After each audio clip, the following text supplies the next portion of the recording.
ফোনালাপ ফাঁসের জেরে বিদায় ঘণ্টা বাজল থাই প্রধানমন্ত্রী পেতোংতার্ন শিনাওয়াত্রার। মঙ্গলবার থাইল্যান্ডের সাংবিধানিক আদালত প্রধানমন্ত্রী পেতোংতার্ন শিনাওয়াত্রার বিরুদ্ধে আনা নৈতিক লঙ্ঘনের অভিযোগ গ্রহণ করে তাকে দায়িত্ব থেকে সাময়িক বরখাস্তের আদেশ দেন।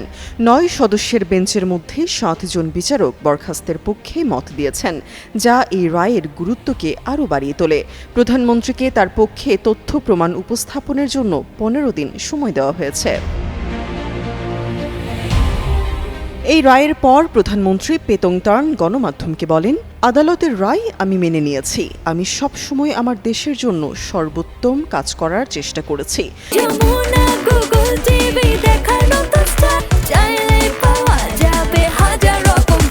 তার এই মন্তব্য পরিস্থিতির গভীরতাকেই ইঙ্গিত করে। রাজনৈতিক বিশ্লেষকরা মনে করছেন, এই রায় থাইল্যান্ডের রাজনৈতিক অস্থিরতা আরও বাড়াবে।